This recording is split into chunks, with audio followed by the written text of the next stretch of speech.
Masyarakat Jakarta hari ini memberikan perlawanan. Ada satu gerakan perlawanan masyarakat Jakarta yang sangat-sangat luar biasa sehingga suara Pramono dan Rano Karno bisa terjaga setidaknya sampai hari ini. Ya, semoga di Pilgub Jakarta ini cukup dengan satu putaran saja dan itu cukup menjadi satu tamparan atau satu pelajaran kepada Pak Jokowi bahwa ternyata masih ada wilayah yang tidak bisa diabaikan. Bismillah, Assalamualaikum guys. Berjumpa lagi di channel Jurnal Radit.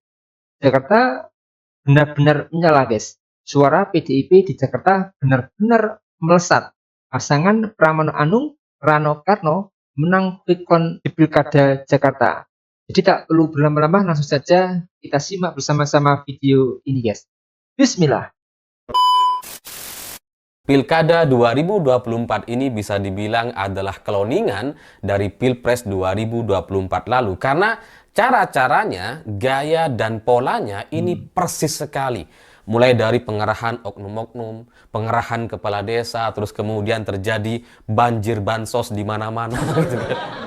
Yang entah itu dari mana, dananya sangat-sangat tak terbendung gitu ya. Nampaknya sulit kemudian untuk kita tandingi dengan bansos yang sebesar itu gitu. Jadi ya persis seperti Pilpres, sehingga suara-suara atau calon yang seharusnya bisa bersaing atau bahkan bisa unggul di Pilkada 2024 ini kali ini itu jadi kemudian kalah sangat telak sekali. Dan itu terjadi di Jawa Tengah dan Banten.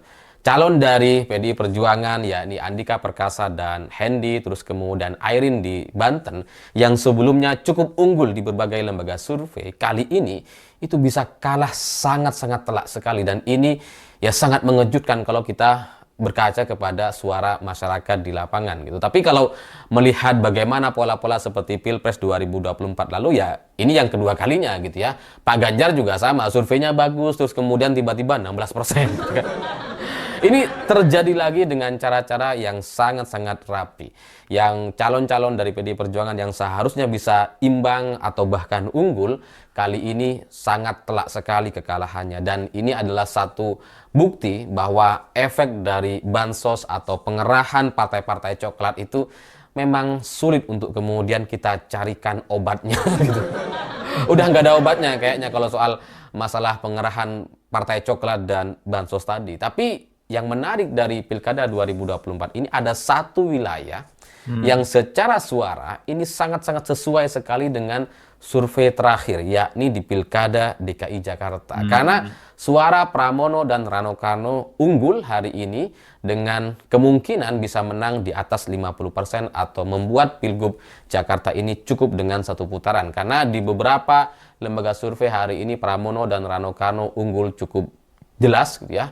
Seperti hampir sekali mendekati 50%, ada selisih 0,3-0,4% gitu ya. Bahkan di beberapa lembaga survei sudah di atas 50%, tapi ya kita lihat nanti ini apakah akan membuat Pilgub Jakarta ini satu putaran atau dipaksa dua putaran. Tapi kalau melihat bagaimana Pilkada 2024 yang terjadi di Banten dan Jawa Tengah, nampaknya Pilgub Jakarta ini akan dipaksa untuk dua putaran gitu ya. Kalau melihat dari bagaimana pergerakan-pergerakan partai coklat dan bansos di Jawa Tengah dan Banten.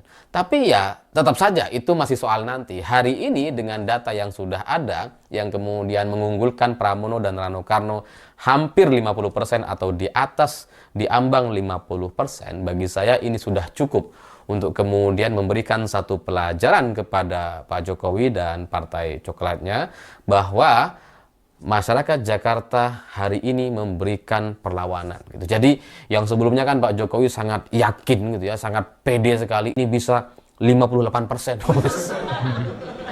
Itu kayaknya hampir terjadi gitu ya. Ya 58% itu kayaknya sudah jadi mantra gitu ya. Di Jawa Tengah 58%, di Banten 58%. Kayak mantra gitu. Jadi ya mungkin apa yang terjadi di Jakarta ini sedikit terjadi perlawanan sehingga skenario atau berupaya untuk mencapai 58% untuk Ridwan Kamil dan Suswono itu tidak terjadi karena ada satu gerakan perlawanan masyarakat Jakarta yang sangat-sangat luar biasa sehingga suara Pramono dan Rano Karno bisa terjaga setidaknya sampai hari ini. Ya mungkin gitu ya, mungkin sebelumnya Pak Jokowi ngerasa Jakarta ini sama lah, gampang lah, aturable gitu ya, semua bisa diatur. Yang sebelumnya kalah survei bisa unggul, gampang gitu ya. Jadi mungkin Pak Jokowi masih berpikir seperti itu, gitu ya. Seperti di Jawa Tengah misalkan. Jawa Tengah tuh kan, wah sebelumnya Pak Andika itu sangat tinggi sekali, trennya sangat positif. Sementara lawannya itu stagnan. Gitu. Terus kemudian melihat banyak sekali kasus-kasus yang negatif kepada kepolisian dari beberapa isu yang terjadi dalam 2 minggu terakhir ini itu kan membuat citra Pak Andika itu sangat-sangat tak terbendung. Kalau dari survei yang netral atau normal tanpa intimidasi bansos gitu ya. Tapi ya kembali lagi, kalau sudah masalah bansos dan serangan fajar itu nampaknya memang sudah nggak ada obatnya. Masyarakat di Indonesia ini masih lebih butuh keduanya dibandingkan soal visi misi atau janji politik para pemimpinnya. Iya, benar. Tapi di Jakarta itu tidak terjadi. Saya nggak tahu apakah terjadi operasi-operasi yang luar biasa, tapi kalau kita melihat dari data yang ada itu sangat-sangat terasa sekali. Sehingga pilkada kali ini jadi sama seperti pemilu atau pilpres 2024 lalu. Suara-suara yang ada di lembaga survei itu menjadi tidak terlalu penting lagi. Kampanye nggak kampanye itu juga nggak terlalu penting gitu. Yang penting punya partai coklat dan bansos. Urusan kampanye, visi misi, debat dan sebagainya omong kosong semua itu gitu. Nggak ada gunanya gitu. Dan ya di Jawa Tengah cukup menyedihkan gitu ya, karena memang ini adalah satu provinsi yang masih banyak sekali desa-desa terpencil di sini, bahkan ada beberapa desa yang masih belum terjangkau internet gitu. Dan ya masyarakatnya memang adalah masyarakat yang mungkin ya nggak terlalu paham atau tidak terlalu mengikuti masalah politik, sehingga ketika mendapatkan bansos, mendapatkan serangan fajar ya selesai gitu. Mereka nggak ada urusan dengan siapapun yang akan menjadi gubernur. Sehingga kalau sudah melihat tanda-tanda yang sedemikian besar dan masifnya, sampai kemudian dilakukan penggerbekan oleh relawan Andika dan Hendy di Jawa Tengah, ya tetap saja yang sudah terlanjur disalurkan itu ternyata jauh-jauh lebih banyak. Dan itu menjadi satu faktor terpenting kemenangan Lutfi dan Yasin di Jawa Tengah, karena udah nggak bisa dilawan gitu. Kalau kita mau ngelawan berdasarkan kemampuan pribadi dan pribadi, kalau ini murni hanya menggunakan uang atau logistik yang dimiliki oleh partai, oleh perorangan atau calon gubernur masing-masing, maka mungkin masih akan ada persaingan yang cukup sengit. Masih ketat lah gitu ya kalau misalkan hanya menggunakan dana-dana yang resmi. Tapi kalau dana-dana yang dikucurkan untuk bansos di mana-mana dalam beberapa hari terakhir ini memang itu sudah sulit untuk kemudian kita lawan, karena jumlahnya tak terbatas dan kita nggak tahu itu dari mana, uang dari mana, sumbernya dari mana, kita juga nggak ngerti gitu. Sehingga kalau kita diberikan satu informasi bahwa terjadi pengerahan bansos seperti ini, ya udah, mau ngapain lagi? Seperti kata Bu Risma, ya mau ngapain lagi, kita nggak bisa ngimbangi.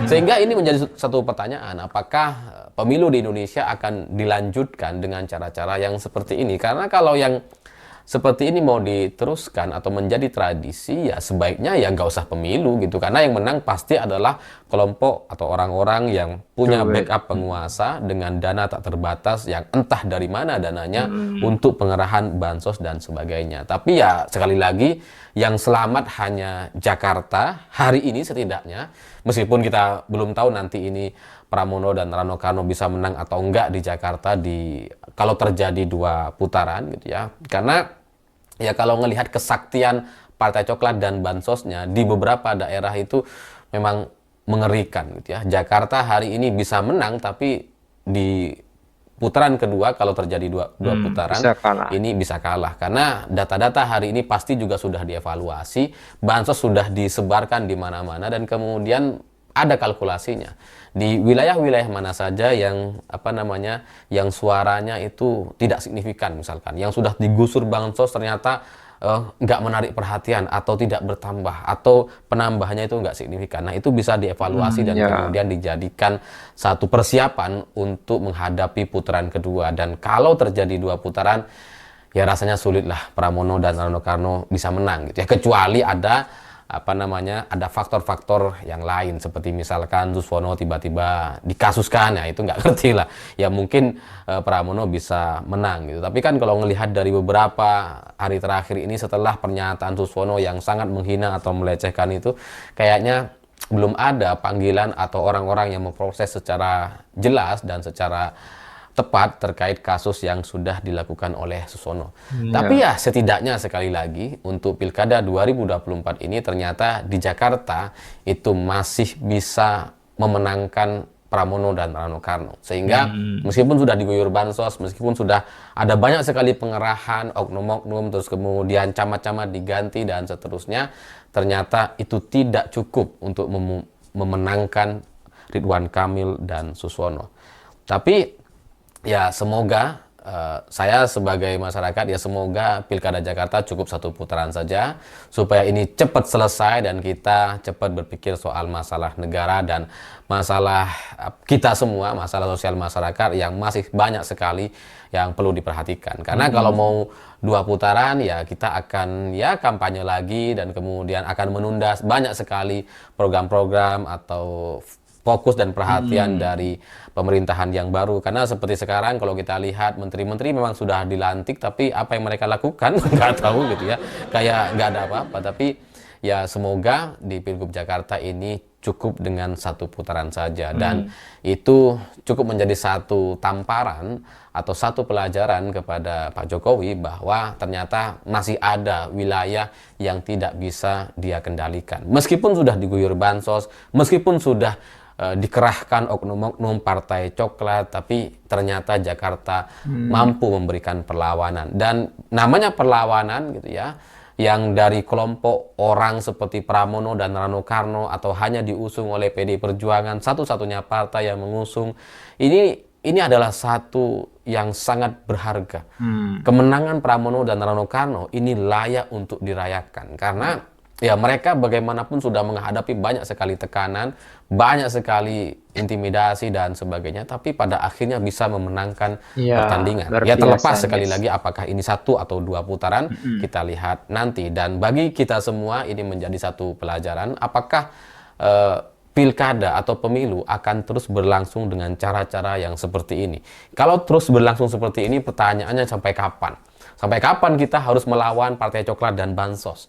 Karena kalau ini terus-terusan dilakukan, maka konsekuensinya adalah korupsi besar-besaran. Dan kalau korupsi besar-besaran, maka ya pemerintahnya akan semakin stabil, akan semakin berkuasa lebih lama, sementara masyarakatnya ya nggak ketolong. Ya, tapi pada akhirnya itu kembali kepada masyarakat. Memang masyarakat kita di kelompok menengah bawah itu adalah masyarakat mayoritas yang tidak terlalu peduli dengan aturan dan kebijakan-kebijakan pemerintah, yang tidak Iya, terlalu nggak mendapatkan paham. dampak atau efek dari kebijakan atau keputusan pemerintah, karena pada akhirnya mereka lah yang paling menikmati bansos atau segala bantuan yang dicanangkan oleh pemerintah. Oke guys, jadi terima kasih Mas Alif pencerahannya dan semoga memang Jakarta benar-benar bisa 1 putaran. Tapi benar kata Mas Alif, masyarakat Jakarta jangan puas dulu karena lahan masih mengincar Jakarta guys. Warga DKI memang sangat cerdas. Selamat untuk warga Jakarta. Walaupun didukung Kim Plus dan Pak Jokowi, tapi masyarakat Jakarta lebih memilih sesuai hati nurani dan keinginannya karena sadar pemimpin yang akan melindungi dan mesejahterakan rakyat adalah pemimpin yang dipilih oleh rakyat dengan hati nuraninya. Kalau kita cermati, Banteng atau PDIP ini memang masih menakutkan.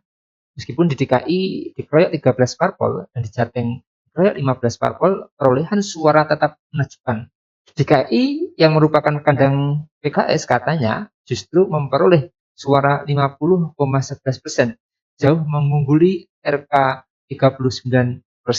Kalau mau dihitung-hitung, rata-rata kontribusi suara atau perolehan suara masing-masing parpol berarti setiap parpol pendukung RK berkontribusi menyumbang 3% suara.